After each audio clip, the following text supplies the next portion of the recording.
Good evening. I'm John Scarborough, and welcome to Stupid O'Clock. Joe's on vacation.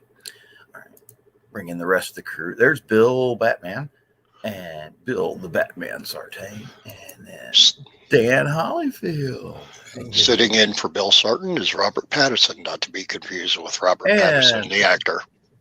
And Joe's back from vacation. Yeah. Vacay. Oh, I missed what you said when it started. I couldn't get my headphones on in time. Darn, it was so poetic. You just completely missed. Well, do it again. Great oratory. Do it again. Oh, okay. Good thing we're not live. He didn't hit the button. I see the counter. He's live. Press the button, Max. Breaking news. In what may be the most devastating blow to Russia in the history of Russia, Stolichnaya Vodka announced Friday that it will change its name to simply Stoli in response to the Russian invasion of Ukraine. The founder of the company, Yuri Shefler, was born in Russia but exiled in 2000 for his anti-Putin views. Stoli has been manufactured in Latvia since then, and he's like, screw Putin. I mean, that is probably the most Russian brand of vodka out there, and he's like, nope, not anymore. Visa, MasterCard, and PayPal all shut down their services in Russia.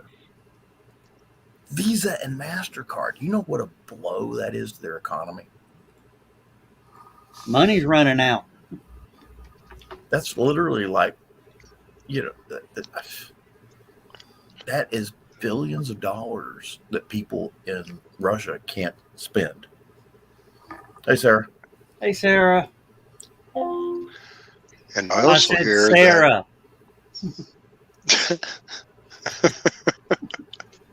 The more I see you struggle with that infernal device, the more I'm glad I don't have one. Hello, computer. That's why I posted that thing on Stupid O'Clock because of Joe Dog. Chris is here.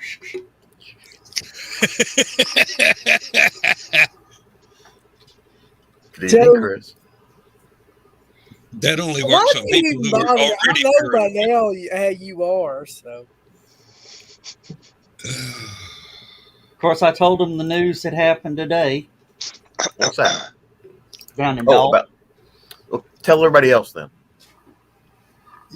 Well, starting Monday, I would advise people to get their room reservations for HallowCon. Yep. But Be a good idea. Due to the current situations and price increases on everything, the hotel has gone up $5 a night on our rooms. Oh, I don't know if I can afford that. Well, I'll put it to you this way. We're going down to the Huntsville Comic Show in April. The two convention hotels that they have, the cheap one is $189 a night. Could be worse. You could be going to Dragon Con. Parking the car is like $50 a night. Yeah. A cheap room at Dragon Con's $400 a night. Yeah, I hate. That's why they put 8 in a room. They don't tell the hotels that, but that's what they do. Ryan Permison. Hello, Ryan.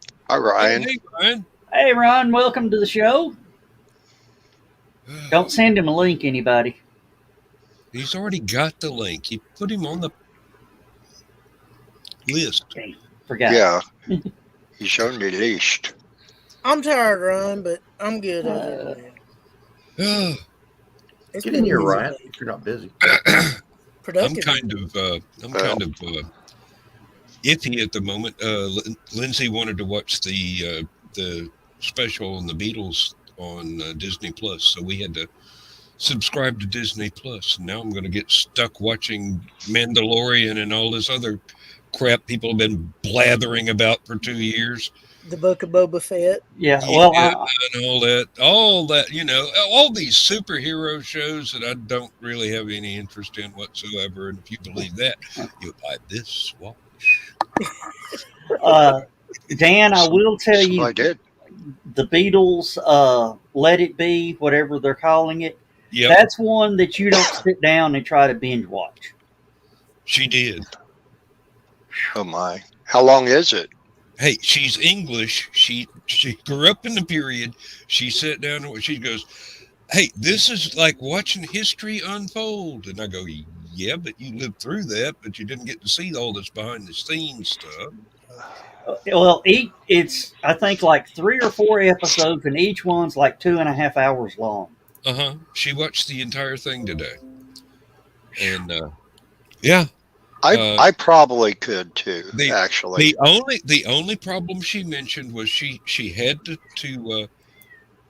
she had to put it on pause and go make a cup of tea when Yoko started singing.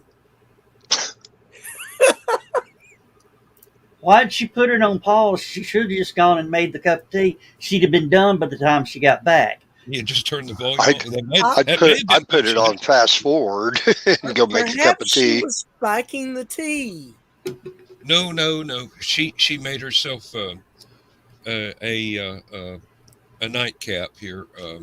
She's been having an earache for the past couple of weeks, and we got her some earache drops, and it's been helping a lot. But she has been having trouble sleeping, so she broke into my my Canadian Mist, and she's got some Irish cream creamer for her coffee, and mixed the two and made herself some homemade Baileys, basically. Mm. So she's gonna be sleeping like a baby tonight. And Yeah. Ryan, thank you for plugging my new flyer. No, I haven't sold any prints yet, but I've been awful busy, so I got to check my messages too. But Ryan, how did you like the music for the flyer? Did that kind of take you back to 80s AM radio?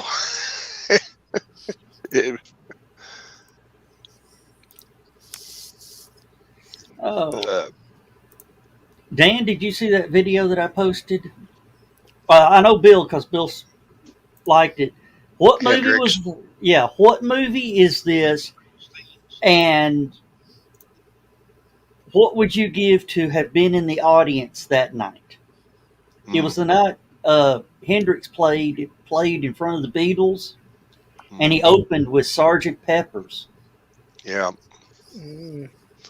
And I've seen that YouTube video numerous times before, but I don't know What the movie is? where it came from. Yeah, I should know that as a Beatles fan because I know they talked about it I'm sorry, I was every biography.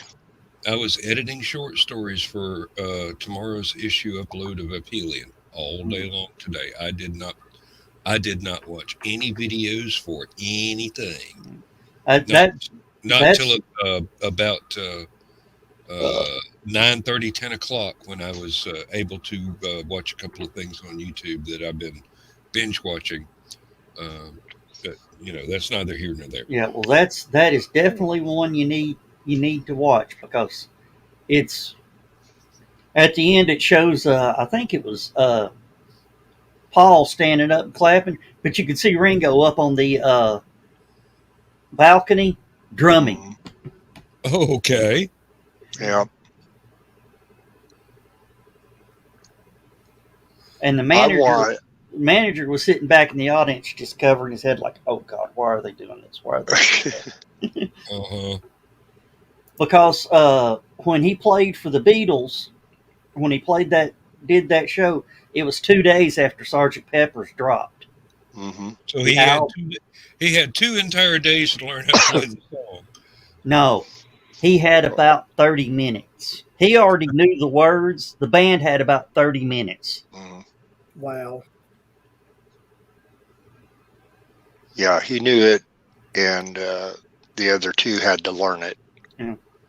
Now, something else that I would love to see, Joe Dog, is if there was any, and I think there was live or film footage of when the Beatles and the Monkees got together. They kind of paired off into their own little cliques of who talked to who and that. And you've seen the photographs 1,000 times over of Mickey sitting with Paul and so on and so forth and that. But I would have loved to have been a fly on the wall to hear the conversations that went on that evening. What about the jam session? Oh, yeah. I mean, because it was the Beatles' Sgt. Pepper that was the album, the only album that knocked the Monkees' headquarters out of the #1 Billboard spot. And they were up there for like 16, 18 weeks, whatever it was. And it took Sgt. Pepper to fly up there. And Ron says he'd give anything to see Star Wars in '77 and see the phenomenon it became. Uh-huh. Hey, Ryan, this we top were row there. was there. Yeah. I was too. Opening night. I was going to say, been there, done that 7 times the same year. Well, Is that all? I got 13 in. My roommate at the time went back with a little Kodak camera and was taking pictures while the movie was playing so that he could build models. And he did some outstanding work, let me tell you, just from those very fuzzy 42 times. You could and go then to the second week he had something else to do. You could go to the matinee at Northgate for $1 on Saturday And just not leave. And stay Just off. not leave the theater. Yeah.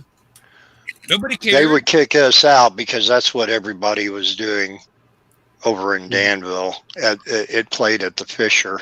Now I remember. And I remember when the movies were, when they would put the movie ads in the newspaper of what was playing, and then it says held over this many weeks, held over this many weeks. I saw it 42 times in that first year that it was out. Yeah. And then I saw it 6 more times over on Mountain Creek Road. What was the name of that mall they had there for a while? Foursquare? Four Squares. Yeah, the 99-cent. The 99-cent one. I miss yeah, that. I know when we used to gripe about $3 being too much for a movie. And then now last night, because we're going to go see a certain movie tomorrow, me and my 13-year-old niece. And I got on Fandango to buy tickets ahead of time, just in case, because this is the first weekend. And so $9 for me and $7 for her. And that was a matinee showing. Yeah.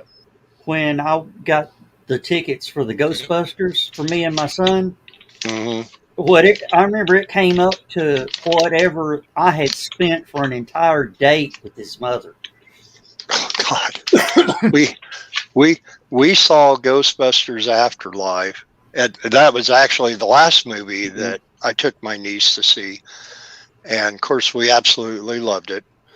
And so now that the DVD and Blu-ray's out, everybody buy it. You will not regret it. But the theater we went to, this was an AMC theater that had a 2-story tall movie screen. It was basically a drive-in movie screen, but indoors with all the surround sound, Bose, whatever high frickin' tech it was on the sound. And we sat up in the second or third floor. So for 2 matinee tickets, 2 tubs of popcorn, and 2 Cokes or whatever she got, I spent close to $50. Kid you not. All because it was that frickin' screen. So tomorrow we're not going to that theater. Oh.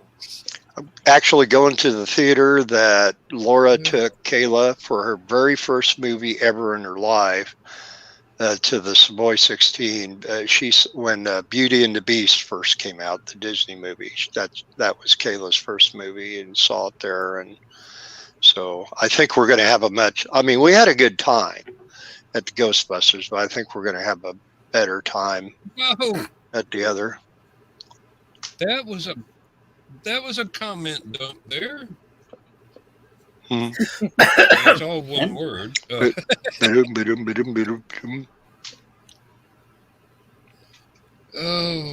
does this thing show up on YouTube? It's comments in the side panel there. Oh, yeah. Only if he puts it on the screen.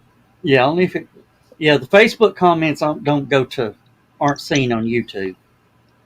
Okay. Only if he puts it on the screen. Yeah.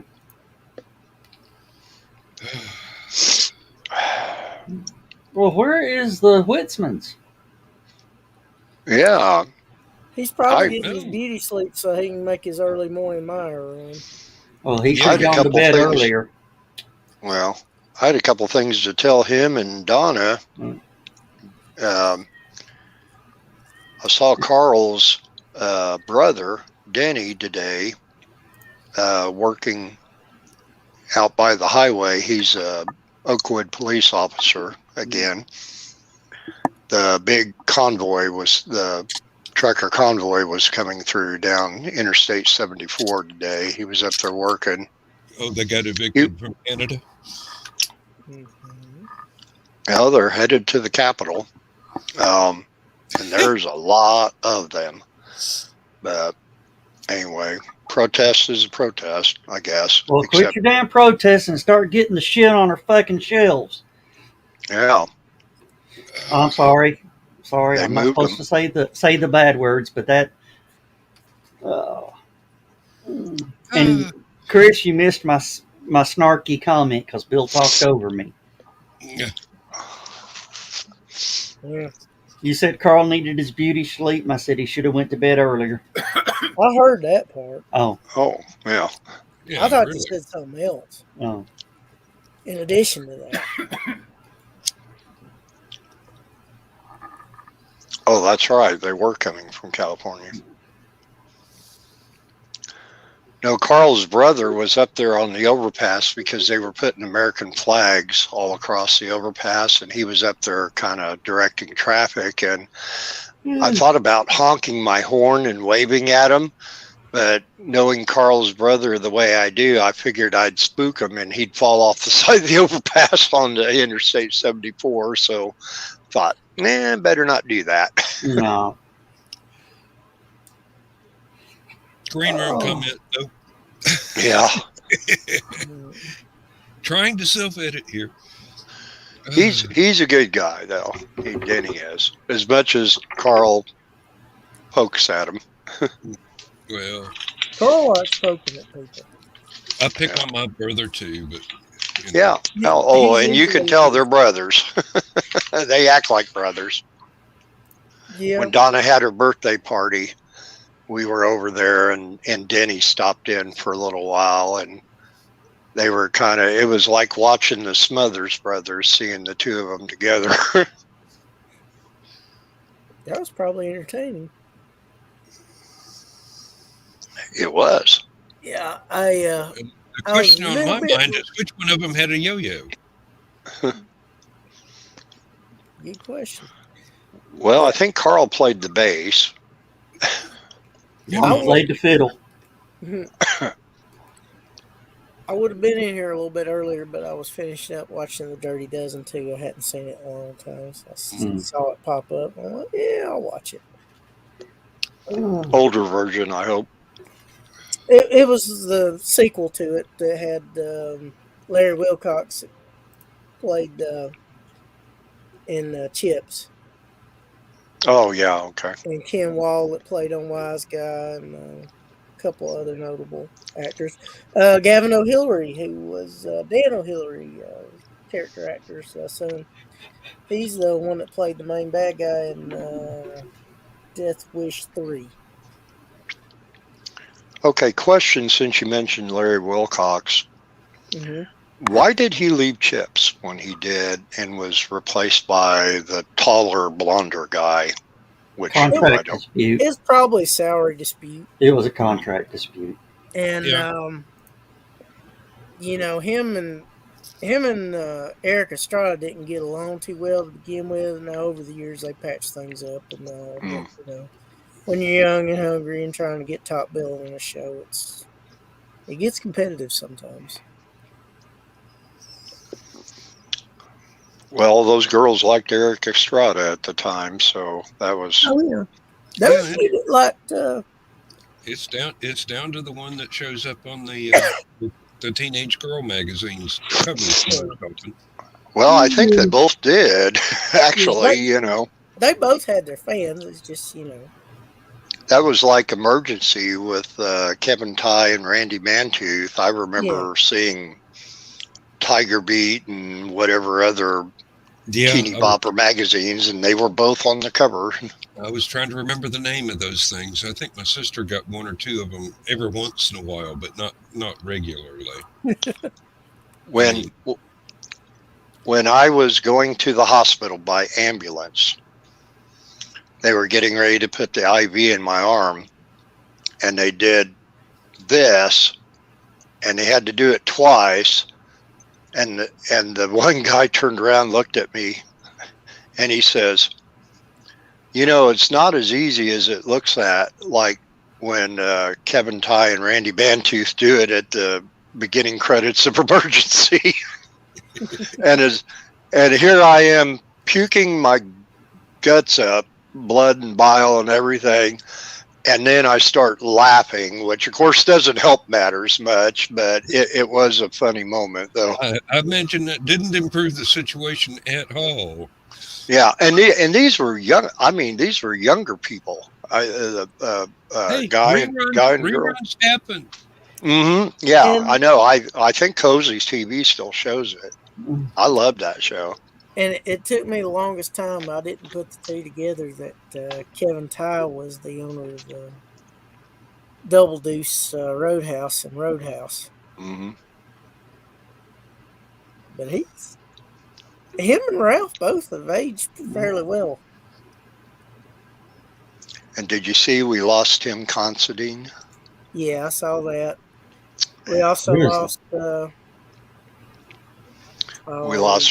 We lost my Carly, Veronica Carlson, a few days back. Yeah, She was big into monster movies.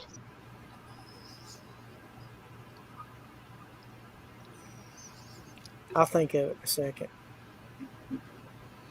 He Oh, played General Mortars on National Lampoon's Loaded Weapon. He was in several soap operas. He was also in Midway, the movie version with Charlton Heston. And Spin and Marty. Oh, Lord, sir. Now you're taking me back to my childhood. Yep. And of course, he was the oldest boy on My Three Sons back when it first started. Chip, is that the one that left? Chip? Chip was the youngest one. Oh, Chip was Yeah, the youngest. no, well, This is yeah. old. Ernie came in, and then Ernie became the youngest one. Yeah. Was it Mike? No, Mike was not the Mike. middle. Mike was the middle child. Yeah. yeah, Who was it, Sarah? Who did Tim Considine play? What the oldest son on My Three Sons? I can't You think. were talking about Chips. There is a Chip Star Trek connection now. I'm afraid to ask. Okay. Fred McMurray played Steve. Yeah. Right. William Frawley played Bub. William Demarest played Uncle Demarest. Charlie. Yep. Tim Considine Yeah. played Mike. Okay. Yeah, he was Well, like, I was saying. John Grady played Robbie. Oh, Stanley Robbie. Stanley Livingston played Chip. Mm-hmm. Tina Coe played Barry Katie. Livingston played Ernie. Hmm. Ernie Thompson Douglas. Meredith McRae played Sally Ann. Tina Cole played Katie Miller Douglas. Beverly Garland played Barbara Harper Douglas. Dawn Lynn played Dorothy Dodie Harper Dodie. Douglas. And Ron Troop played Polly Williams Douglas. And I know the Chips reference, Joel. Robert Pine is Christopher Pine's father, and Chris Yeah. Pine played the young Kirk in the Kelvin Yeah. timeline. The captain in Chips, his real life son is Captain Kirk in the horrible movies. Chris I Pine. wouldn't call them horrible. The one with Benedict Cumberbatch was tolerable, but just barely. Only because it had Benedict Cumberbatch in it. They're all he's three a wrong good for substitute for Summon X. I'm sorry. Yeah. I've got them. I put them in the DVD player, and I wake up 4 hours later going, "Did I make it past the opening credits?" Well, then again, I think any of the Star Trek TV series past Next Generation are good for Salmon X because I just can't get into any of them. I tried like crazy for Deep Space Nine, but I couldn't dig. I couldn't get Deep into Space DS9. Nine got better after season 3. well, and technically Deep Space. Took a long time for it to get its feet under it. If they didn't make Deep Space Nine look more like a sequel to Next Generation, and did something entirely different with it, I think it might have been salvageable. But Well, when you spend 48 minutes, building up a serious plot you could get a second episode, a to be continued out of, and you fire a tachyon burst into it, and the world's all right again. Magic reset button has been pushed. Yeah. Success, gentlemen. But the thing is, Star Trek is full of that. Oh, yeah. Yeah. Well, not just Star Trek. There's just lots of franchises are full of the magic reset button. These big earth-shattering things happen, and in the final 5 minutes, everything goes back to normal. You know what I really miss, though, and the more I think about it, the more it gets me. I really wanted to see the Gary 7 spinoff show. Yeah, I did too. That had definite possibilities. Too bad they didn't go for it. And not so much of a science fiction on the Star Trek end of it, maybe a little bit, but if they did it more like kind of like The Man from U.N.C.L.E. or something like that, that could have really took off. It did have that taken vibe off. to it, yeah. If Star Trek's numbers had not started sliding when it did, it would have happened. Mm-hmm. Was that Terry Garr's first appearance in anything? I don't know, but apparently, from you're gonna make me IMDb, damn it. She doesn't really like to talk about doing that episode. Well, I know she was in the Monkees movie Head, but that was 1968, though. Well, Star Trek. And I'm thinking this was 67, wasn't it? The Gary 7? Sure, don't remember offhand. Used to, I probably could name the No, dates. the first thing she was in, movie-wise, was a movie called A Swinging Affair. And then 1, 2, 3, 4, 5, 6, 7, 8. Goodness gracious. She was in about 12 things before she ever did the Star Trek thing. She was in Batman. Wow. Oh, well, yeah, that's right. I forgot about Batman. Yeah, she was standing on the street corner. One of the first episodes of the first season. All right, the actor was Mitchell Ryan. He played General Motors in National Lampoon's Loaded Weapon. He's also in Judge Dredd. And yes, he died. He was 88. No. He was also General Motors was played by William Shatner. Okay, my bad. It wasn't him. He was. I'm getting his. Now people are going to say William Shatner died. He was the bad guy in Lethal Weapon. No, Lethal Weapon 2. No, he was in one. I'm sorry, you're right. Yep. He was the bad guy in Lethal Weapon 1. Yep. Is there a difference? And my favorite role of his, Yeah, Patty Kenseth was in episode Lethal Weapon 2. and my favorite role of his, he played the father in Gross Point Blank. Yes, and he also, I think, was the father of. William Riker in Star Trek: The Next Generation. Yes, and Yeah. I think he was on Greg and Dharma for just about every Yeah. episode. He was everybody's dad. Do you know that he was almost Captain Picard in Next Yes. Generation? Yep. And the only reason he wasn't picked to play Captain Picard in Next Generation is they found Patrick Stewart. Well, And you know, Patrick Stewart had 2 screen tests. oh, one with the wig and one without. Yeah. And they said, that's just not working. Take that thing off. He took that off and stood up straighter, and you're Captain Picard. They probably said, we did that already with Shatner. We're not going to do it again.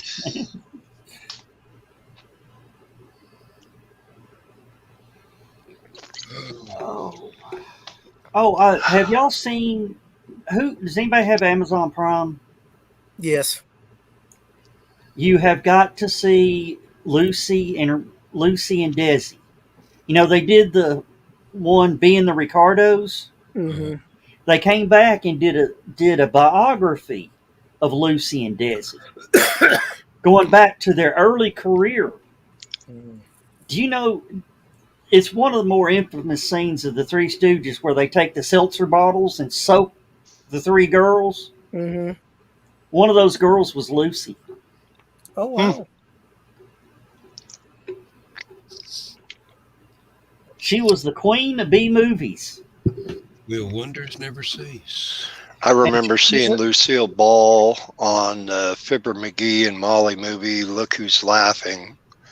And it also had Edgar Bergen and Charlie McCarthy on it. Mm. She's also the reason why Star Trek got made. Yes. She believed in the show. Mm. And Gene Roddenberry. And she knew the wonderful thing of residuals and repeats. Mm-hmm. Yes. Hell, Lucille Ball is residuals and repeats. Yeah. Oh, Sarah, which Dark Shadows? Yes, he was in Dark Shadows. Was that the? He was in the original when he was a lot younger. He was in the original Dark Shadow. He was in the later seasons. He was also often drunk, so eventually got booted from the show.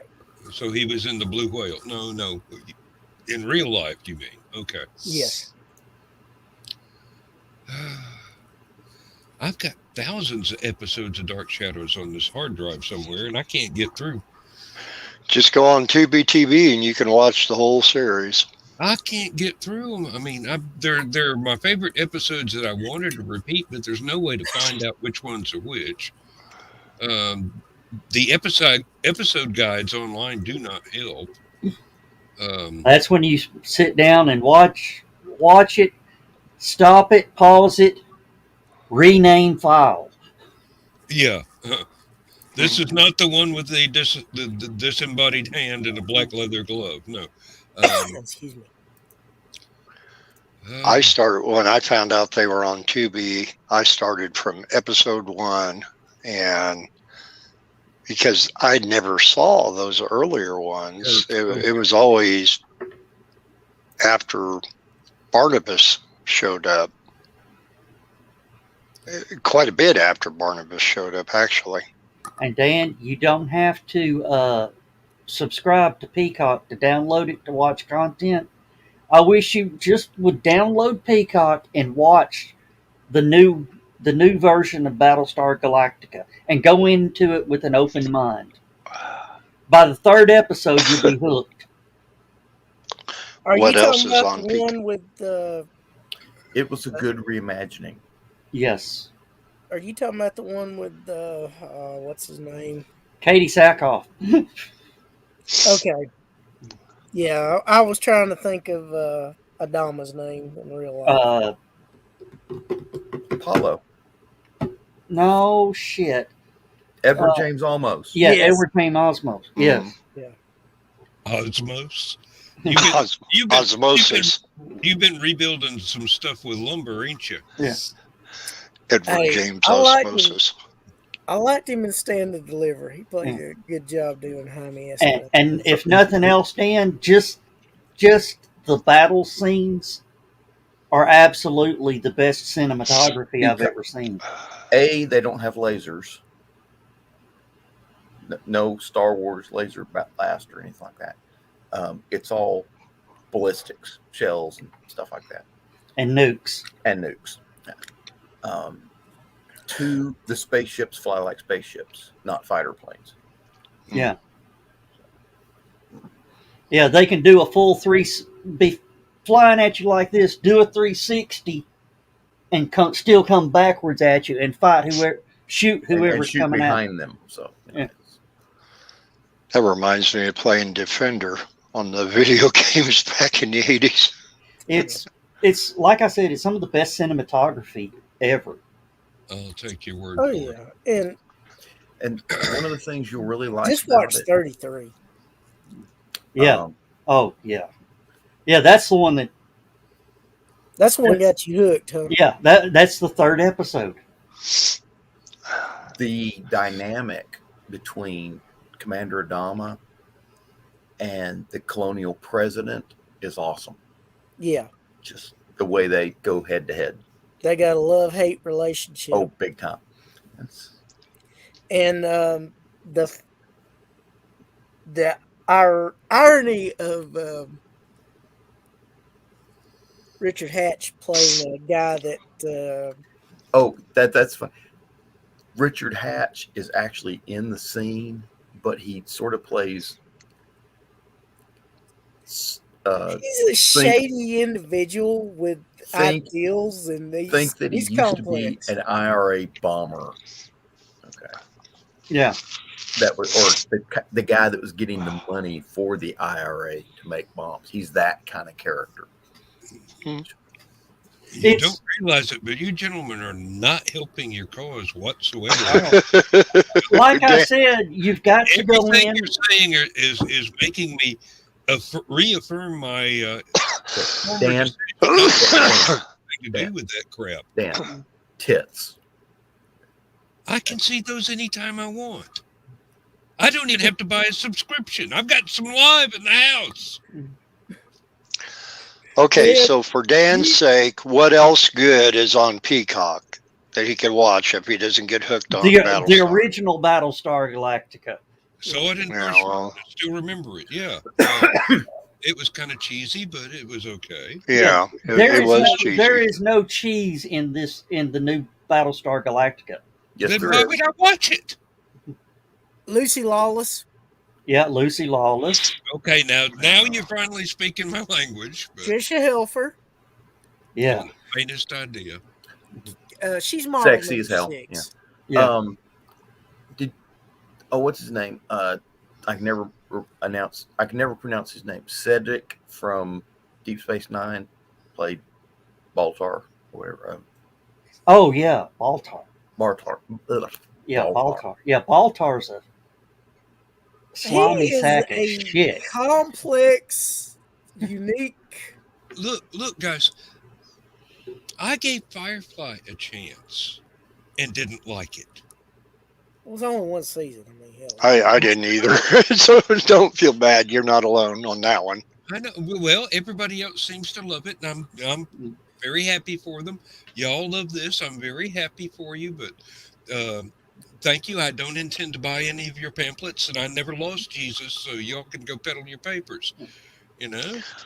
So what non-Battlestar Galactica themed show is on Peacock for Dan? I don't know. I'd have to look. Pretty much everything that's been on NBC. I saw the first one. I probably got it on the hard drive. You know, if it interests me, I probably already got it. The first 5 seasons of SNL? No, after they dropped the Muppets, I gave up on this. And I liked it through By- 1980, and then by they the middle of switched. the and second I was- season, it Hey. had just Hey, Dan. gone worse. Yes. Dan, they have 13 Nights of Elvira, Mistress of the Dark. I can see that already. Yeah. Third Rock from the Sun. Saw that in first run. Alpha ought to be on there. Saw that in first run. Airwolf. Saw that in first run. I thought that was CBS. Doesn't matter. Universal. And the nicest thing I ever saw in Airwolf, there was one scene where Hawk's sitting on the end of the pier outside his little cabin, and he's playing the bass violin. Cello. Cello. Was it a cello? I thought it was a bass. I think it was a cello. It's a cello. Anyway, I don't know whether he was actually just miming it or what, but it just looked and sounded very, very nice, and that impressed me. All the Ancient Aliens shows are on Peacock. Okay, now I'm never going to get there. Is Better stick with BritBox, Dan. is the Highwayman on there? I've got all of those. The Bates Motel series is on there. Wouldn't give a damn if you showed up in my yard with DVD it copies and a bar of gold. It looks interesting. What Dan's about, just Chris, I just figured out who Dan is.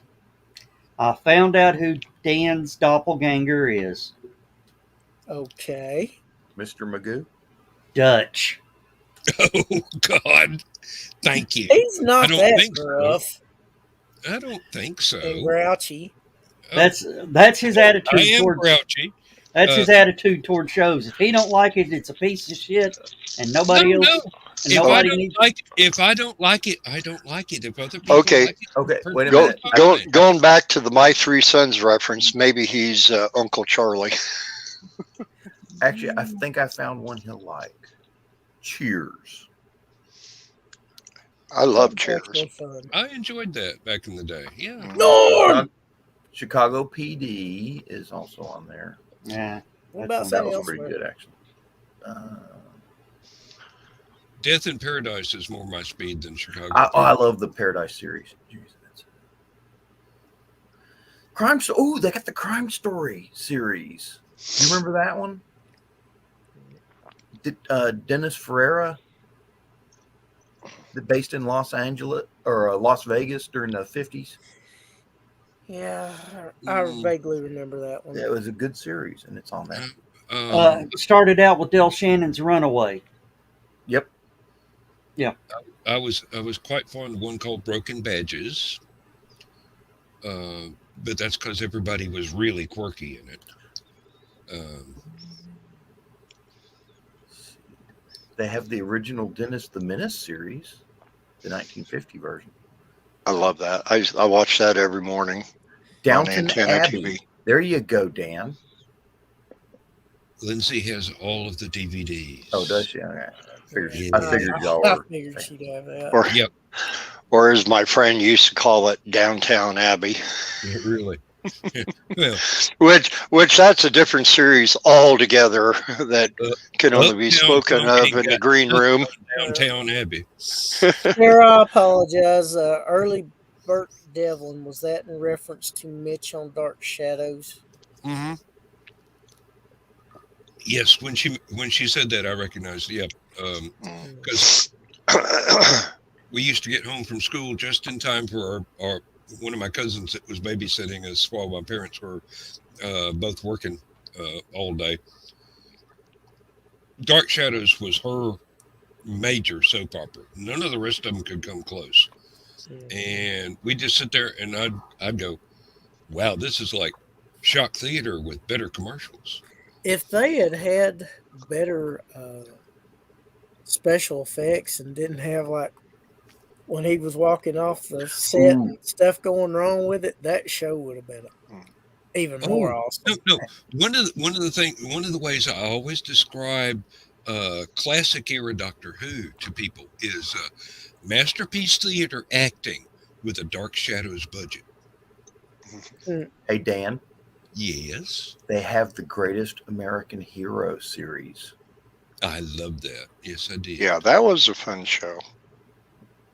They also have, I don't know if you liked it or not, Firestarter Rekindled, the series.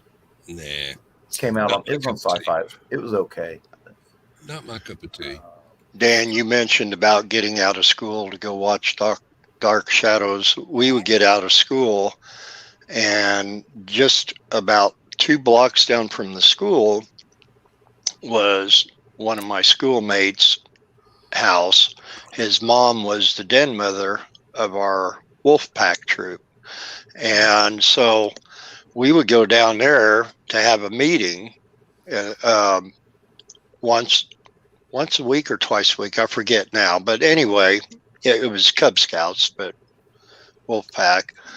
And we would refuse to settle down and sit at the table for the meeting and until we got to watch the remainder of Dark Shadows. After Dark Shadows was over with, we would fully cooperate with the den mother, and that was fine. But not Come not up, until after come it was over. hiding behind the couch and sit at the table.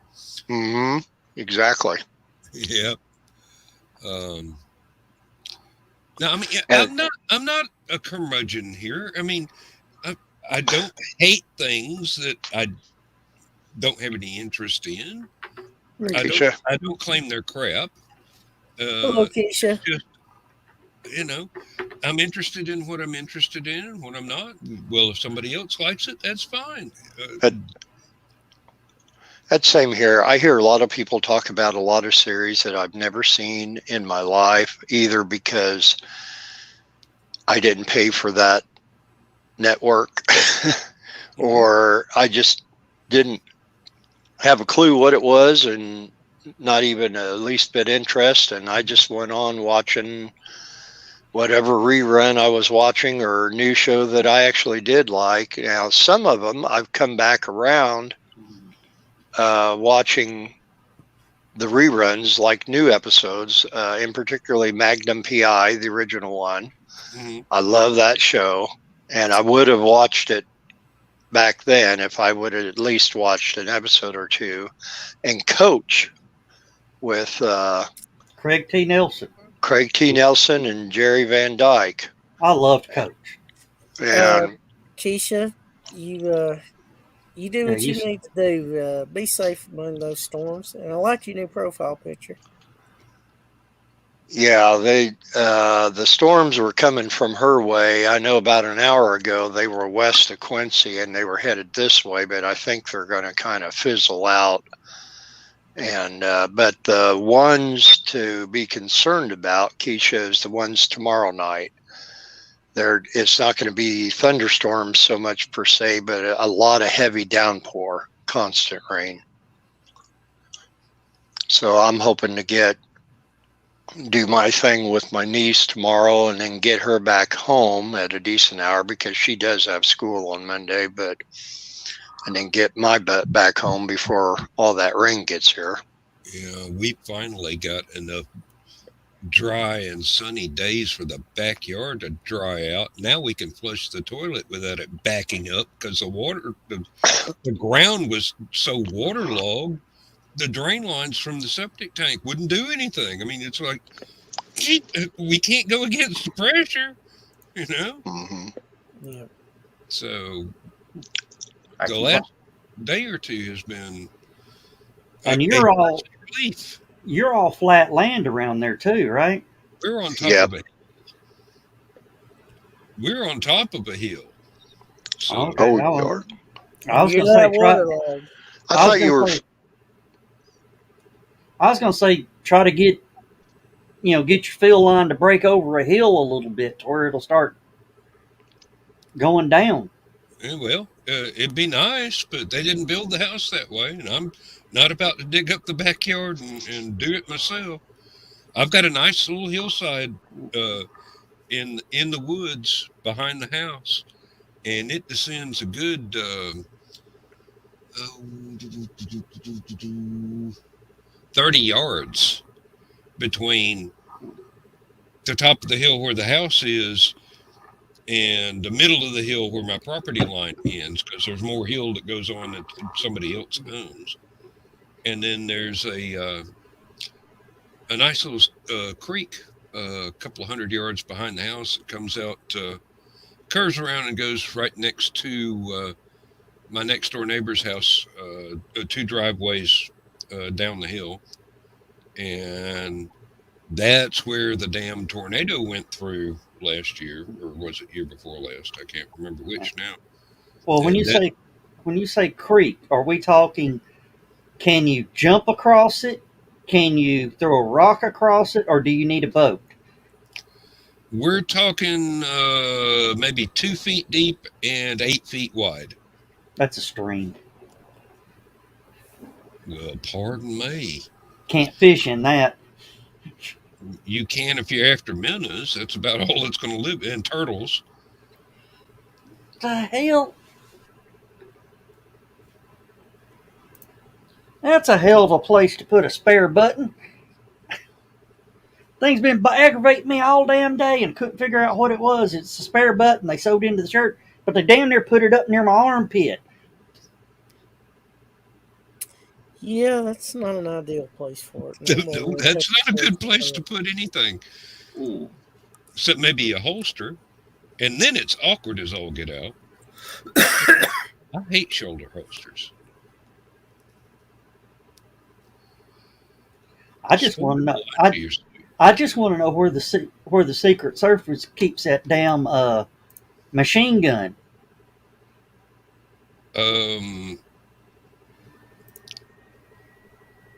Well, there are 2 or 3 places you can actually do that, but you got to have your suit specially tailored so you don't look awkward. Of course. Usually it's a sling that hangs down where you can whip your jacket open and whip it out. You know, it's not in a holster. It's just right there. There might be a little clip on your belt to keep the barrel from bouncing around. Well, they're saying that some of them walking around how they've always got one hand in their pocket and the other one they're radio and everything, but it's a fake arm. Their other arm is on it. Under the jacket. Okay, under the jacket. Yeah. Okay. Yeah. Well, you see somebody wedge shaped that's wearing some kind of earpiece and dark sunglasses and looking around really serious. An inverted wedge shape. Yeah. That just defies all logic. What? Yes, it does. Sorry, I was reading the thing in my news feed. Yeah. Of course, they're having the NFL Combine, which they do all the measurements and stuff like that. Jordan Davis is 340 pounds, and he just ran 40 yards in 4.78 seconds. That's moving on for a person that's 340 flipping pounds. 340 pounds. That's a small block Chevy. Yeah, and I've seen somebody run that fast at Burger King when their order came up. About the same size, too. Well, what do you think of the I just found that amazing. Chris, what do you think of the USFL coming back next week? I'm curious to see how it does. I think it's an opportunity for people that didn't quite make it in the NFL to possibly have a second chance at it. Yeah. I don't think it will ever be as popular as the NFL. I think it might be a little more successful than the original league. But okay, Memphis doesn't need a team anymore. We've got the Titans, but Birmingham needs a team. Yeah, Birmingham needs a team. As far as I know, it's the original 8 teams. Okay, well that would be definitely Birmingham. I think Birmingham Memphis. Stallions, Philadelphia Stars, New Jersey Generals. Okay, Philly doesn't need a team. They've already got a team. I think Tampa Bay's got a team. Tampa's already got a team. I know they got a team, But but they didn't have a team in the original. I mean, if nothing else, it should be like a B league for yeah. NFL. And the Michigan Panthers have a team, which they've got the Detroit Lions. So Mhm. the Panthers actually played better than the Lions did. I'd love to see every state have a team. Yeah, but you would have a problem in places like Wyoming and West Virginia. Well, West Virginia might do better than Yeah, Wyoming. Wyoming. Wyoming just doesn't have the population density. And of course, everybody be looking forward to the Hawaii game. Oh yeah. Of course, they still need to upgrade Aloha Stadium.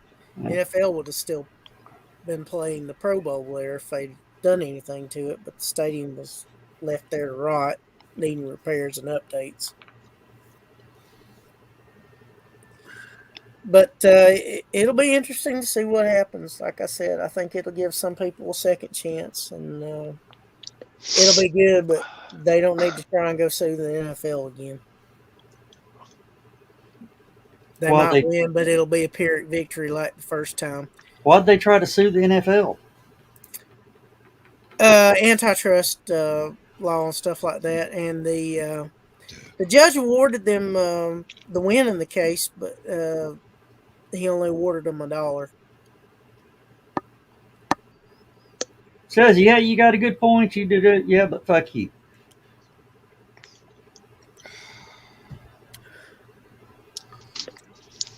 More or less. And of course, Donald Trump was the owner of the their New Jersey Generals. Oh Lord. And the Baltimore Stars were infamously coached by Jim Mora Sr. Who? Jim Mora Sr. I don't. He was one of those coaches that was famous for blowing up in press conferences after the games. Oh. He'd have those weird, wild, crazy comments that were kind of scary, but kind of amusing and funny at the same time. But that explains why Jim Mora Jr. is kind of crazy. But like I said, the NFL should work with them and make them like AAA baseball. Well, I mean, that was the purpose of the World Football League, was basically minor leagues for and training grounds for the NFL. The problem is the World Football League and the American football is only popular in certain areas. They're popular in Germany because there's American servicemen over there, especially around Ramstein Air Force Base and a few other installations. And London. That's why they have exhibition games in London. Yeah. I think we bored Dan. Yeah. But, that's why they don't have... that's why it didn't succeed there. But does Battlestar Galactica and Firefly have their own teams? Yes, they... Dan left. They actually had a game called Triad in the original series. They actually have a episode of Triad in the new series with rules. They give the rules to Triad. Oh wow! But yeah, that was a fun episode in the original one. What was it, Murder on the Rising Star? I don't remember. I believe that was it, because that was the one that had. No, I thought it had Fred Astaire in it, but it might have been the following episode.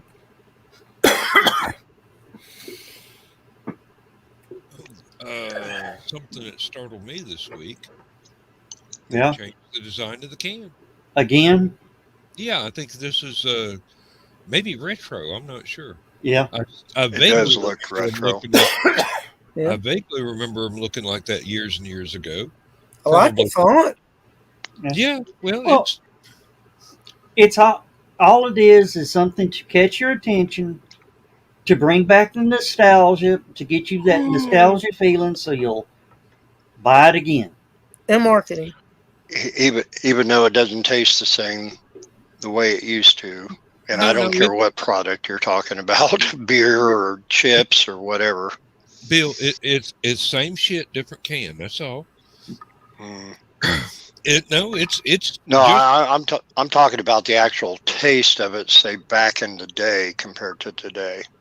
Well, your taste buds change over the years too. Every 7 years, I think they change. Well, too, but yeah, but like, I drink the Mexican Coke because it has the cane sugar in it, because that's what all the pop had in it back when I Yep. was young.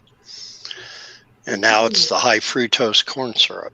Yeah, And that's what's given the HFC is the main reason for obesity and diabetes in this nation today. Mm-hmm. Just don't say that too loud in front of a farmer. They'll turn around and try to mow you down with their combine, because that's their bread and butter. Yeah. all the corn we grew went to cattle homebrew. and dog food. No, we didn't.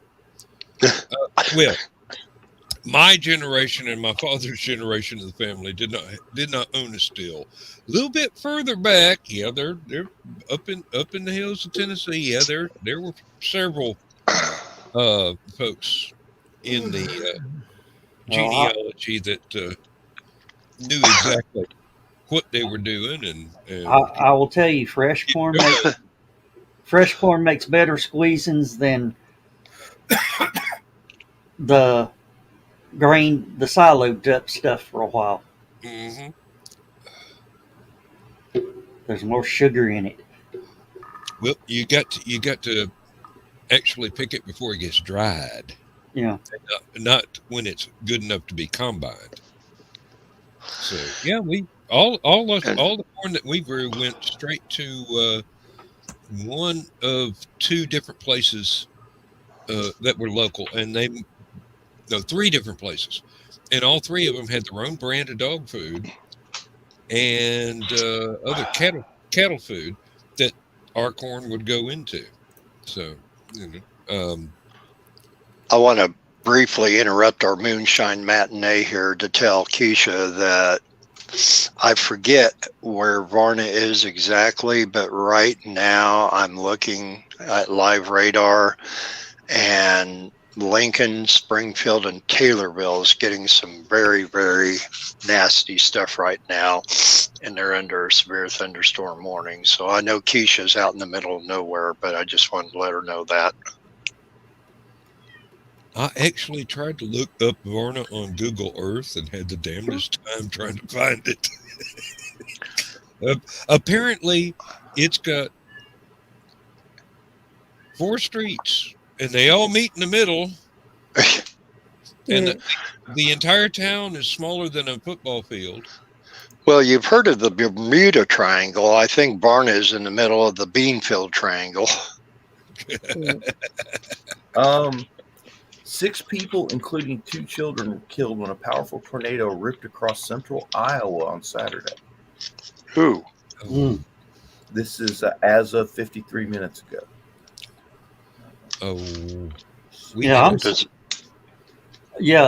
Illinois got a nice line running through it, and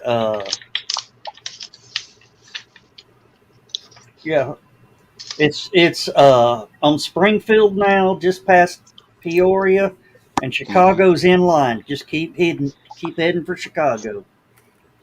Yeah, it's going northeast. The area that got hit is called Winterset, Iowa, and it's just southwest of Des Moines. Now, Cindy Kep was set up at one of her HallowCon's that she does, and I forget which one it was at, but I think she just wrapped it up, though, today.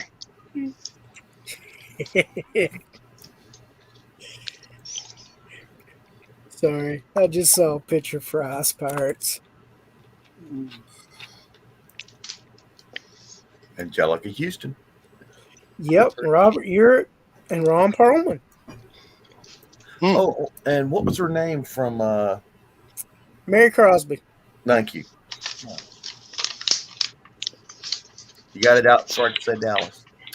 Yeah. Well, she's the only other woman in the movie I can think of off the top of my head.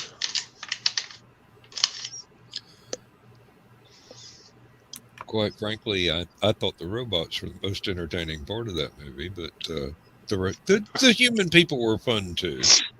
Oh, what was his name? The football player, Lyle Alzado. Yeah. Yep. Because he may be a football player. He may not be a very good actor, but when he walked in and goes, "What's going on?" and they turned around, they told him the ship had herpes, and he was leaning up against the side of the ship. You see him pull his hand away and like. He was pretty funny in a lot of things. I watched him recently on an episode of Silver Spoons from the 80s, and he was pretty funny in that. Well, I used to like it when he did the Fruit of the Loom commercials with Inspector, or the Haynes commercials with Inspector 12. Mm-hmm. Because Inspector 12 is supposed to be a tough, no-nonsense person. He's a tough ex-football player.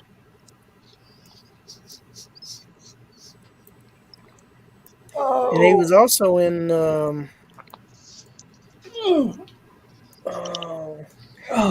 I'm getting him confused with Matuzak. Yeah. Oh, Matuzak was a big man. Yep. Both had beards, though. Oh, Dan, remember the other night I had the big cup of Black Rifle coffee? Yeah. All I'm going to tell you is that stuff is not supposed to be drank after noon. I heard it's pretty potent. You bet you were up all. Oh yeah, I forgot to give you my address. I'll have to. Bill, I don't want to do that to you now. Oh, okay. You don't want to send me back to the hospital right away? Yeah. He would have walked up there and hand delivered it, and it only took 15 minutes. No, Bill. You think the flash is fast? Let's just say I didn't go to bed till 10 o'clock. Oh God. Bill, I was wide open. Did you ever watch the movie Hoodwinked? I remember Heard of it. Giving you Black Rifle coffee would be like giving the squirrel coffee. Oh no, that's Over the Hedge. No, it's also in Hoodwinked. Okay, Over the Hedge is the one where they gave him the energy drink, and he just it wasn't an energy drink; it was coffee, and the daggum squirrel went. And in Over the Hedge, the world just stopped, and he's just like. Hoodwinked is a great film for the whole family because it's got stuff little kids will enjoy, and it's got inside jokes adults will get a kick out of. And it's got an all-star voice cast.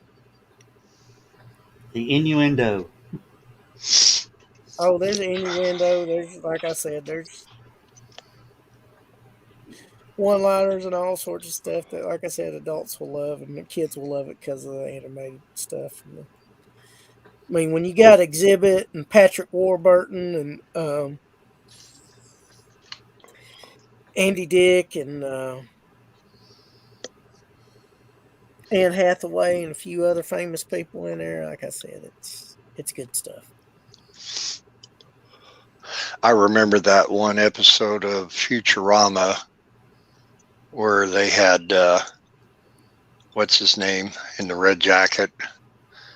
They was always friends with Bender the robot. Anyway, drinking cup after cup after cup of coffee, and then they had a fire or something where they were at, and because he was so hyped up on the coffee, he was like how Joe Dog said, the world kind of stopped, and he kind of zipped around and saved this person and saved that person and all that. And of course, the last one he went to get was Leela and took her out. I think it was a fire or something that they had. Oh, and then, one of the X-Men movies. No, same thing. Just in Futurama. Oh, Futurama. Oh, okay. And I can't wait for that to come back. I think they're bringing it back. They are. They are. I saw something a week or And two ago apparently they're about going it. to have the entire original cast. It's coming back. Mhm. Except for Yes. Bender. No, Right. they fixed that. He's coming Ender back. has now been signed. He is back. Oh, okay. Because at one time, because he was throwing a fit about it. Well, so were the fans. So Right. they'll probably kill him off in the first episode and then rebuild him with a different voice. But then again, who knows? Well, that's like how many years did Norm Macdonald play the voice of Death on Family Guy? We got so used to that. And then he was the voice of the owl wearing the glasses for America's Best. Oh, yeah. Yeah. Didn't he And- do Colonel Sanders too? Yeah, he did a Colonel Sanders. Yeah. Oh, yeah. He did the best one. Yeah, there were several of them that did it. I think Jim Gaffigan did one. He did one. Mhm. A couple other people. I think Reba McEntire. Not Reba. Reba McEntire did one too. Yeah, because they had her dressed up in his outfit, but you could obviously tell it was her. Yeah, but I mean, she's. Yeah, that would be rather obvious. Yeah. I mean, she's got such a distinctive voice. She's one of those people you could pick out of just about anybody. Yeah, she's one that they would nail right off the bat and the Masked Singer. Oh, it's like her and Dolly Parton, both of them. I mean, Yeah. I love Reba McEntire in Young Sheldon. Well, What she is had her own show for a while too. Yeah. What Yeah, did and she that do wasn't in- too bad. No, What's she doing, enjoyed it. Young Sheldon? She is okay. She was Craig T. Nelson's old girlfriend or wife, one of the two, before what's her name from Ghostbusters got with him. Oh, Annie Potts. Annie Potts, yeah. And they went out together to a bar, and of course they got along and they're exchanging stories about Craig T. Nelson. It's hilarious.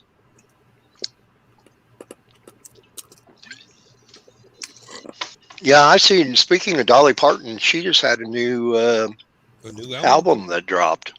Yeah. I About saw that 2 at weeks Target old today. now. It's about 2 weeks old now, as I recall. Hmm.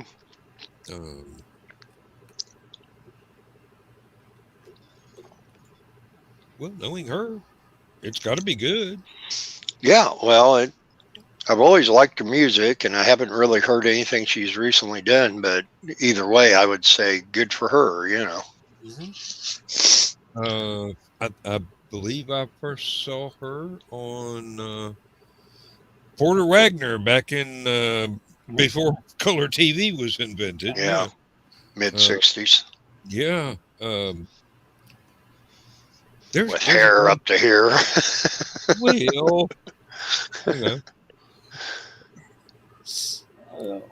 there were a few styles like that were probably contributed heavy to the ozone layer being. Tammy Wynette had that same. Wynette, yeah. Well, I think Loretta Lynn. So did Loretta Lynn. Well, haven't you noticed since the 80s went away, the ozone hole has started to repair itself? Yeah. That's because kind of like my bleeding ulcer. Hairspray anymore. Yeah. You're not using 3 cans of Aquanet a day.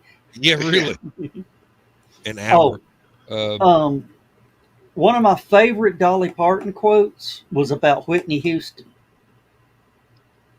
Oh boy. When Whitney covered I Will Always Love You, everybody goes, "Oh, that's just horrible." Da, da, da, da, da. And they asked Dolly, "What do you think of it?" Dolly looked at him and says, I'll tell you, I absolutely love it. That song made me a rich woman. Yeah. Because she got paid every time it was played. Uh-huh. And she still didn't tell you that whether she liked her version or not, just that she liked her doing it. I love Laughed you doing all it. the way to the bank. Hmm. I don't care how bad you suck. As long as you make me rich, I don't care. Well, that's what I say. I've never heard a song off of this new. It has some. I know Rose is in the title, but I just say good for her for putting out some music in a whole ocean of country music that's not really country music. And probably won't get any airplay. Right. Who's this? Dolly. Yeah.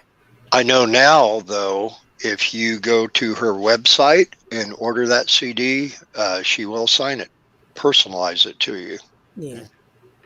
Well, supplies last. She is a national treasure. She's a very nice lady. Well, they say it's nothing. You could be walking around Dollywood and look over and go, There she is. there it is. Yeah, well, And she's probably like, "Hi there, how you doing? Welcome to Hollywood." yeah. Dolly Parton released her 52nd studio album called Run Rose Run. Run, That's Rose, Run. one. That's it. Yeah.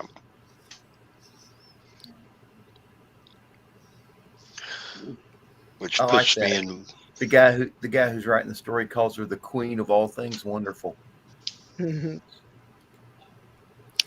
Oh. Yeah, we're hoping she's our next Betty White. Yeah.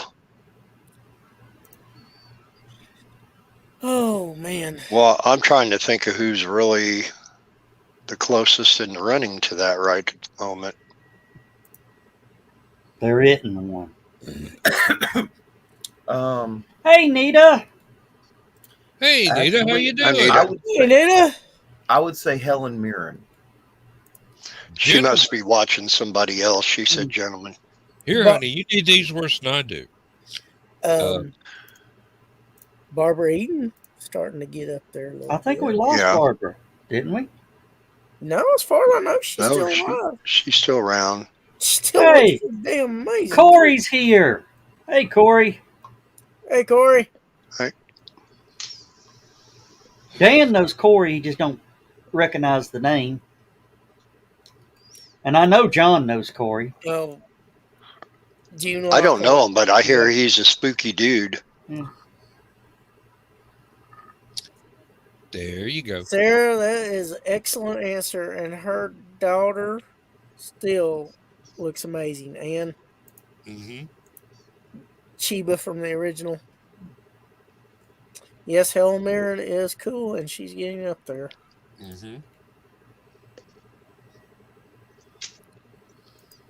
I do have to admit, I do have a crush on Zoe Wanamaker. Who? No, seriously, I don't know who that is. Who? Okay, you wouldn't know her from the British sitcom, but you probably know her as Madame Hooch from the Harry Potter movies. The Quidditch teacher. Oh, okay. Okay. Yeah, I think I know who you're talking about. Brunette. Mm-hmm. Bossy sort of don't piss me off demeanor. Mm-hmm. Yep. Yeah.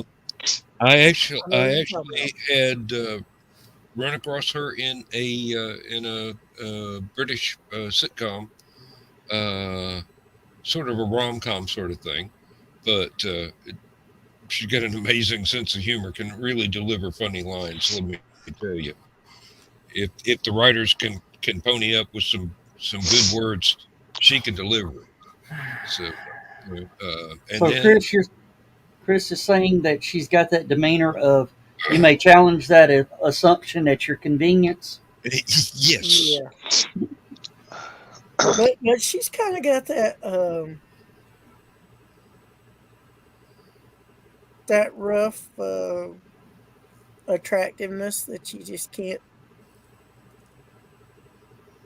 quite put your finger on, but it's there, and there's no denying it. Not touching that line, Chris. Really, not touching that line. What? Oh, Of you were- course. Peterson, yes. Absolutely. Ale What? vibe. What you were saying earlier about a daughter looking like the mother.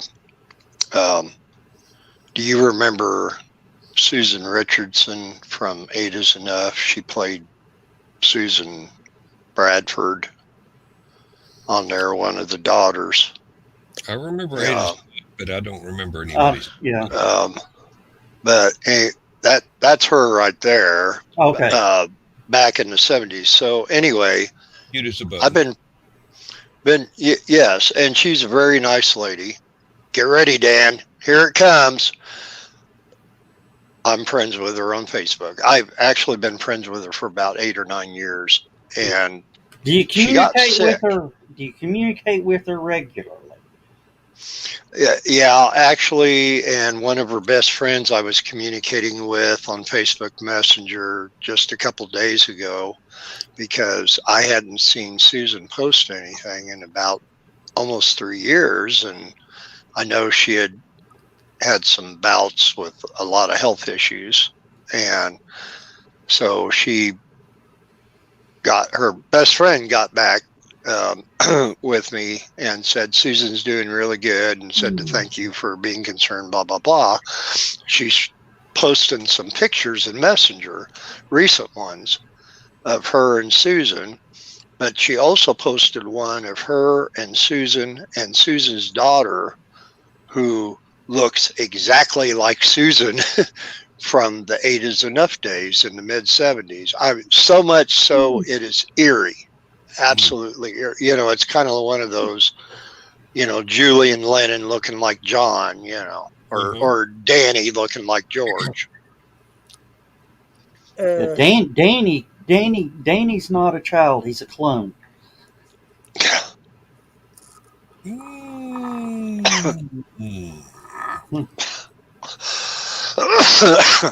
What? It wouldn't go that far, but I could see the resemblance. Yeah, there's no doubt what branch of genetics that fellow was spawned from. Yes, and he's actually worked really, really hard to become a world-class musician as well. So yeah, in his own right, so to speak. Not gonna stand in his daddy's shadow. Let me tell you. Corey, I didn't know it was existing because I've got a bunch of them I'd like to get rid of. Yeah. Quite the opposite here. I What? wouldn't go because I've got a bunch of VHS tapes I ain't getting rid of. I need another VHS player. Otherwise, I'm going to have to try and rebuy all this stuff on DVD, and then rebuy it again on Blu-ray just about 5 minutes before that goes extinct. Well, Dan, I think they got them for $14.99 at Walmart now. Yeah. What was that? A VHS player. Yeah, well, I've got 5 or 6 I need to replace. Hell, we got 3 of them hooked up to the TV in the living room alone. Since vinyl has taken a comeback with the players and everything, I'm surprised that somebody doesn't try to bring back 8-track just for the novelty of it. Oh, Yeah, cool. there's something really romantic about listening to a song that goes ka-punk right in the middle of the track. No. Now you remember that it's like if you're listening to the Beatles' White Album and you're in the middle of listening to "Happiness Is a Warm Gun," all of a sudden the volume goes down to nothing, and then it goes kerplunk, and then when it starts the next channel, then you hear the volume slowly rising again. That's how they always did it on 8-track. And it's not funk; it's the kerthunk chachadunk. Yeah. It's 3 clicks. My friend had a 67 Mustang convertible that we used to ride around in. It had a in-stock Philco 8-track player. It was an AM 8-track, no FM. My And 67 we had Ford, the my 67 Ford had a Motorola 8-track on the hump below the radio. on the doghouse. Yeah. Yeah, this one was not under dash. It actually, you opened up the glove box and there was a spot right at the top. You still could put all your little literature down below, but there's a spot at the top. So of course he used his glove box to store about 3 or 4 8-tracks in, and we had the soundtrack to American Graffiti. We would always put that one in because you would always, in between the songs, hear Wolfman Jack, and it kind of sounded like you're listening to Wolfman Jack playing classic oldies. Yep. Dan, I had my cousin, when he passed away, I don't know whatever happened to it, had something you would love Hi, to have sir. had. It was an 8-track, 8-channel recorder. It would record one channel. It had an input for each channel, and the playback was all 8 channels at the same time. 8-track was only 4 channels, though. Well, Stereo. no, stereo. Yeah, you're right. You're Yeah. right. And he recorded his own music, and he would record all that, and then play. He could come out of that and mix each one to whatever and put them on the stereo channels or add them together or whatever. But it was a portable recording studio. 8-track tape was exactly the same width as reel-to-reel stereo tape. Yeah. Mm-hmm. And I salvaged an 8-track tape and rewound it on reels and recorded some music from the garage band on one track. Maybe it was 2. And then as it played back, I noticed, because I was using the lowest speed on the reel to reel, there was this moaning and groaning noise Good night, in Sarah. the Thank you for background joining. from the other track that was the original 8-track. And I left it like that when I remastered everything. I left it like that, and it sounds like, a brontosaurus mating call or something in the background of this song. And my dad's ham radio buddy, who used to have a shop that he would repair and sell radio and TV equipment and that. He swore by the reel-to-reel tapes of the music sounding a whole lot better than 8-track or cassette, either one. Yeah. And he would continue to buy that. And I remember in one of the Hunter Thompson books, him making a very similar comment about it, that he wanted to, it was Allman Brothers live at Fillmore East or something like that. He was talking about it. He says, you don't get the sounds out of the crappy. Well, I won't repeat everything that Thompson said, what he was referring to cassette tapes to, and in his Gonzo Getter language. But yeah, he was pretty much of the similar mind, that reel to reel brought out a better quality. Well, it really depended on the quality of the machine as well as the quality of the tape you were using. Yeah. And the speed. I knew a lady that had a stereo VHS, Mhm. and she had it with her home entertainment center, and she would record all of her music onto VHS tapes because you could change the quality of how fast the VHS tape ran. Also change the quality of how it recorded or played back, whatever. Well, she would record all her music on VHS tape and then play it back over her home entertainment center and use the VHS tape machine as an audio tape machine for her for everything she did on music wise. She'd have 7.5 hours of music on one tape.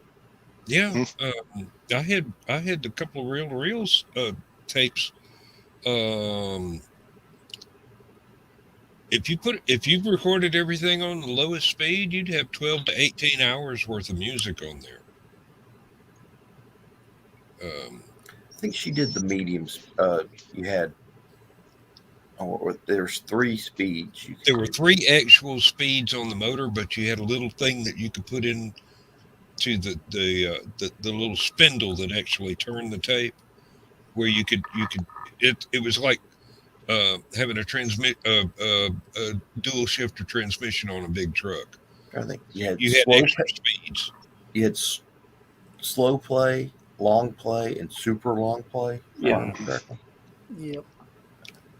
SP, LP, and ELP. Extra long play.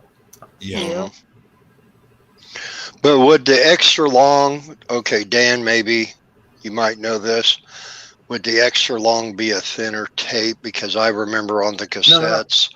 No, it didn't change the tape. It changed how fast. It was the same tape. It just changed how fast the motor for the. Oh, okay. Okay.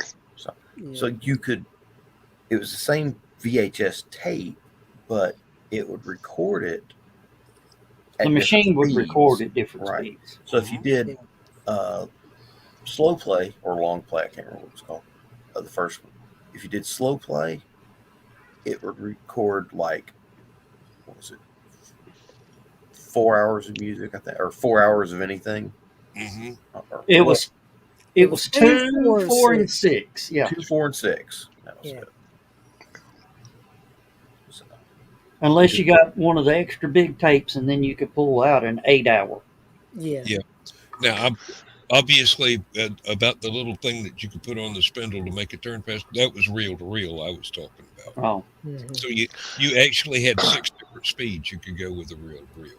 But do you remember when on cassette tapes, and the example I'll use is Steely Dan's Greatest Hits, which was a double album. And typically, like, I remember buying the White Album on cassette, where you actually got 2 cassettes.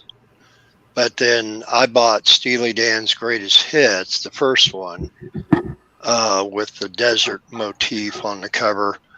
And that was just 1 cassette, but it was a thinner, tape. Longer tape, and those tapes were more susceptible to stretch and snap than the others. That is how I learned how to splice audio tape. Because I had several of them that were,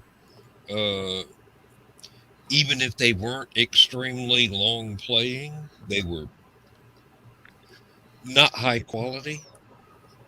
So occasionally they would stretch or break or get chewed up by the player, just get wrapped around the wrong little spindle in there and get all chewed up. And you had to cut that little section out and lay it out very carefully and cut a piece of Christmas wrapping tape and put it on the backside. Make sure you put it on the back of it, Right, not the front.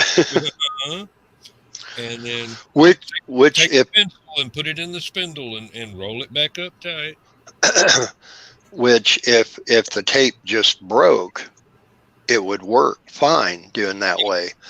But if it pulled and stretched and then broke, then you got a different story. You will be missing a chunk, yeah. Right, exactly. In that case, you basically sacrificed it, put a piece of tape over the little. No, you can't make another copy. You can't and record something else on it. Well, and that's what happened with my Steely Dan's Greatest Hits, and I did it pulled and stretched first, and then snapped. And so I spliced it back together and played it. So instead of it going, "Hey 19," it went, You're 19, like that. Yeah, It was pretty bad. there was a tremendous variation in the quality of cassette tapes from company to company, and I mean, basically, you had to look out for the one that would work best with the player you had. now You know, how many people had the different folded receipts to wedge the tape in? Yeah. never had to do that one. Just you had to you know wedge a piece of paper in there to get the tape just right so it'll play. Mm-mm. No? Not an experience in my book. No, And I Bill, I did have one tape player, one Yeah. cassette tape I player. did it. Um, I I admit I bought it at a pawn shop, and I used it for recording the garage band. And when we hit playback on it, I had to take a piece of broom handle about 3 feet long and smack it in exactly the right spot at exactly the right time to get it to stop going "Bah!" and go back to playing, because And how it would peg itself out with some kind of feedback until I smacked it in the right place with a broom. technical tap. Yeah. yeah. Hey, It American Percussive maintenance. percussive maintenance. There you go. Well, a lot of times when the tape would, the machine would start to eat up the tape and you'd pull it out real carefully, and then here's a wad of cassette tape, and people would typically, grab your pencil and do it. The number 2 pencil, to me, I could never do it well enough, but I had a Bic pen, the old fashioned with the cap, that was just a perfect size that you could wedge about this much of the tip of the Bic pen in there and start twisting, and it turned it perfect. There was one time at my mom and dad's where mom and dad had yet to come home, uh, and I had a tape get eaten up and a bunch of it pulled out. I meant it wasn't crinkled and wrinkled enough to where I had to cut and splice or throw the whole thing away. I strung it all the way from my bedroom down the stairs to the carport door in about 3 different loops until I could get the pen or pencil and get in there and start carefully winding it back on the reel. Hello, And Q. it took me an hour or so to get that thing back in there, and Hey, Kiri. it was kind of iffy as to whether or not it would ever actually play correctly again. Some tape players that I had, it would work. Other tape players, it would just get to a certain point and the tape would stop for no other reason than that tape was damaged and the shut off reel was sensitive enough to pop the heads out away from it. Gordon's alive? I want to show you. Yeah. I want to show you. This is a collector's item. This is the worst band on the planet. Oh, you bought my album. The name of the band is Cleaner. Head Cleaner. Head cleaners. I hear their mimes. They're much better live, let me tell you. It's just horrible. But Kiri has a question for us. Hey, So Kiri. ask away. Okay, we can't promise we won't give a smart ass answer, but we'll try. I can promise I'll give a smart ass answer. good answers cost more. Smart ass ones we give for free. Yeah, mine are free. Answers free. Good answers are $5. Correct That's answers curious. are 10. So Kiri's like, oh God, they're going to answer my question. Here, I gotta A new type it Spider- out No, here I quick, have really. not. No, we have not. Where is it located? Is this a joke? Oh, Kiri. Ooh. I think Carrie's been hanging around Ace Bonnie and Cindy Kep a little too much. Lord have mercy. Oh. Kiri. That's That you that's a you lame ass rim shot. Carrie, you led us by the hand into that and had us all interested in what's going on and dropped that on us. Did I not? Good job. Good job. I think it's time for a stupid o'clock intervention with Carrie. No, he just made it on the team. And- He needs to be on screen. Hey, Kerry is. I guess I'm rubbing off on him now. I don't believe I would have told that one, son. Carrie, I have some magic erasers that'll get rid of that right away. Some peroxide and penicillin. Dan, you got to admit the way he brought that up. It's that was absolutely perfectly Joe Dog. Yeah, that's how come I knew it was going to be a joke. The only thing missing was the evil grin.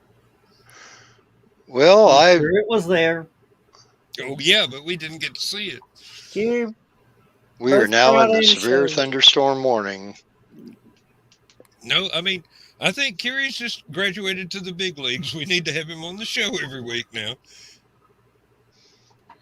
He's come on. Had him on the show for a while. We have had, yeah.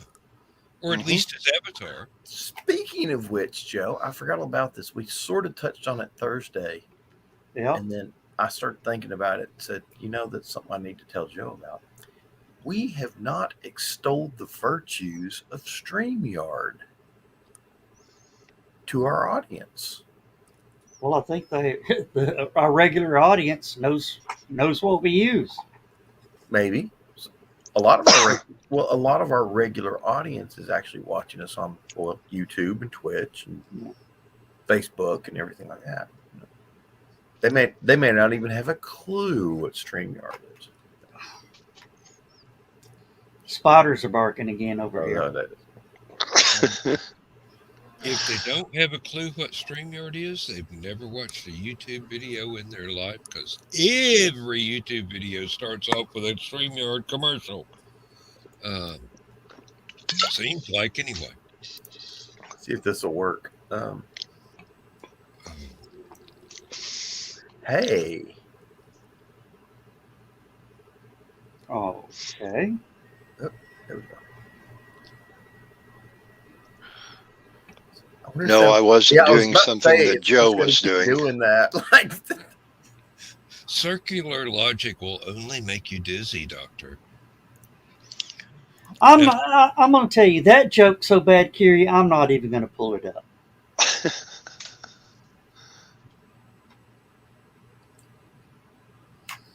Yeah, Nita says she has the pro account for her team and love it. Well, hey, what I did was I bought the high tier non-team account, and John and Dan have admin rights, and I'm not paying StreamYard extra to let people use my channel. Oh, now you just got us canceled. Joe, you wasn't supposed to say that. Well, I do love the time that before StreamYard got bought out. I do love that time the StreamYard salesperson came on the show as one of our guests. Yeah. And we told her about the blue-green thing. That was hilarious. Yeah, we showed them things StreamYard can do they didn't know it could do. Yep. And I bet she took that. It's called test to destruction. And we ain't destroyed it yet, but we're still testing. Oh. I'm sure she went back to her bosses and let them know. Yeah, really. I found out you can run 5 different shows at the same time. StreamYard didn't know you could do it. Yeah. Mm-hmm. Oh, great. Hell. Don't do that again. So you copyrighted it? There they are. Hey, first spot of the night. Here we go. We've been on for an hour and 48 minutes. Well, I think maybe Bezos has been taking care of them for us. Hey, Well, Welcome to Ukraine. Yeah, that's Russian what we do. That's exactly what we do. But yeah, well, I can run 5 different shows on the same channel at the same time. oh Lord, I've got to make a run for the smallest room, so I'll be right back. It's almost time for us to start thinking about running the end credits, and I'm sorry to say that because this is so much fun to be here and do Well, this. Fozzie. it'll probably come at an opportune time on my end because now we are under severe thunderstorm warning. They're talking high winds and hail and heavy rain and all that wonderful stuff. So it'll probably knock me out anyway. Well, quit blaming stuff on Amy. Yeah. Excuse me.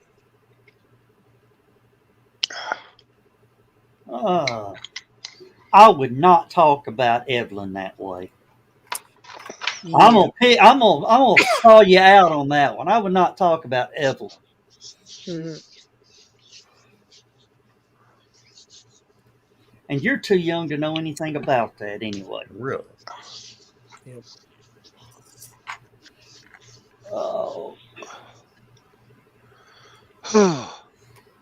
Oh, guys, I'm about wars.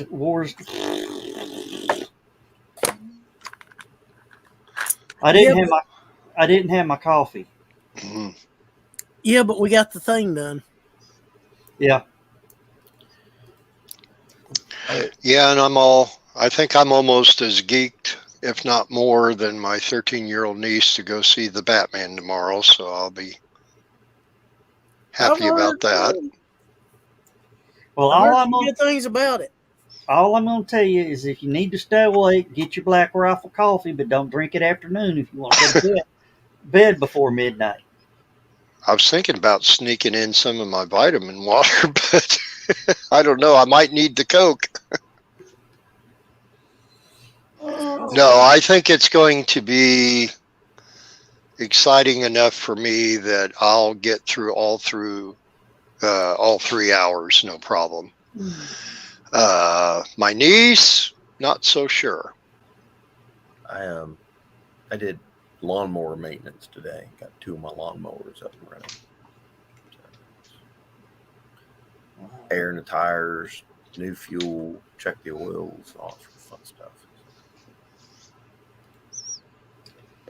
Nita saying good night. Robert. Good night, Nita.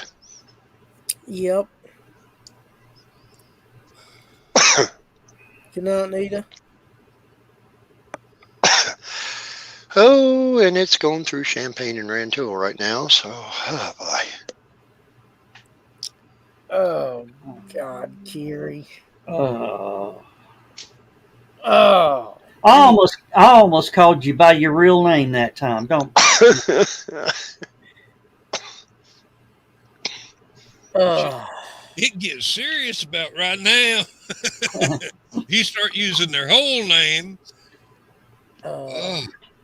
Yeah, your And mom used your first, last, middle, and last name. You knew you was in deep doo. I want to say one last thing before we leave, even though Carl and Donna didn't come in tonight, just in case they're watching on the rerun. Donna's been asking me about a mutual friend. We call him the Colonel, but it's Ron Calhoun is his name. And he'd been out with COVID for a long time. He's an elderly gentleman who's a great auctioneer. And so, Donna, if you're watching this in the rerun, when Laura and I went to the auction Friday night, Ronnie was back with a full mustache and beard, and he was in good spirits, and he was actually able to call the whole auction. We actually left before he even stopped, and the owner of the company was going to take over for him if he got winded, but he was doing really well. So he's doing good, Donna. That's good news. Yes, definitely. Absolutely. He's a great guy. he lost his wife about a year and a half ago, and he lives alone, and he lives all week long to come in to do the auction on Fridays. And he's probably 81, 82 years old. Oh, John, you about ready to wrap this up? Well, let's let Dan have some extra time tonight.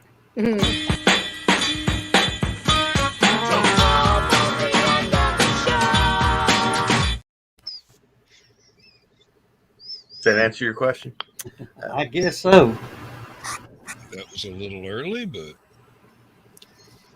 Yeah. Well, I got to thinking about it. If we quit every night 2 minutes early so Dan can go do his show, Yeah. we should do almost the end of the show 2 minutes early. Yeah. this is true. And look, the only reason that I asked you to do that is because I don't feel comfortable starting the show while High Flight's still playing. I mean, You're on two different channels. it's the same audience, though. Well, most of them, once the High Flight, you can watch them drop out like flies when High Fly starts and head it over to your channel. No, well, Okay, Kiri. Thank you for popping in. if it weren't for the honor of the thing, There's There's no honor? Nobody told me there was honor. There's no honor amongst thieves. And I'll steal a joke faster than anybody. Just don't do the cowboy one. Good grief, that was god awful. Yes, they don't call Joe Dog the Uncle Milty of Facebook for nothing. oh Lord. I just don't dress up in women's clothes. I'm sorry. Yeah. All right. With that, let's just wrap it on up. I want to thank you guys for being here. Thank you, John, for jumping in because I couldn't get back from peeing in time to start the show off. Chris, thank you for I told everybody you were on vacation.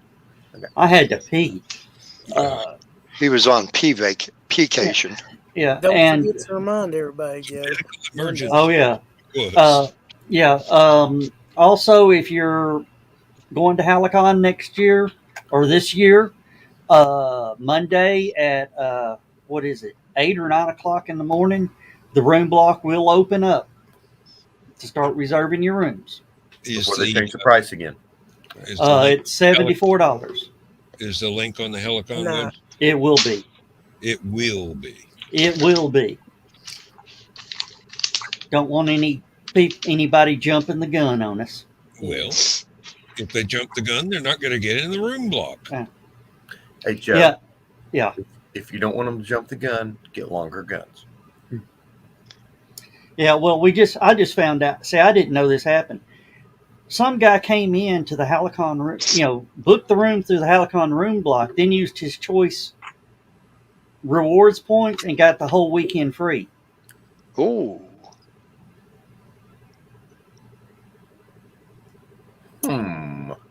Yeah, we're trying to. And that cost It's us. why the rooms are more expensive this year. We were short one room. That assholes. All right. So with that, let's say good night, everybody. Ay Good con night, Dios, everybody. amigos. All right.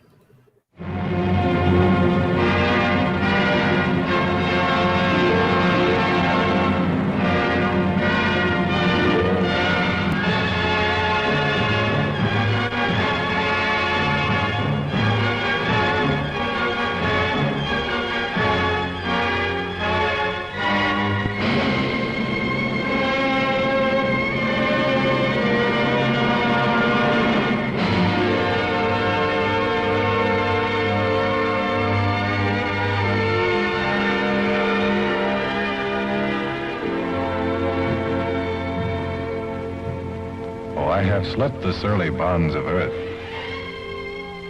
and danced the skies on laughter-silvered wings. Sunward I've climbed and joined the tumbling mirth of sun-split clouds and done 100 things you have not dreamed of. wheeled and soared and swung high in the sunlit silence. Hovering there, I've chased the shouting wind along and flung my eager craft through footless halls of air. Up, up the long, delirious, burning blue, I've topped the windswept heights with easy grace, when never lark nor even eagle flew. And while with silent, lifting mind, I've trod the high, untrespassed sanctity of space, put out my hand and touched the face of God.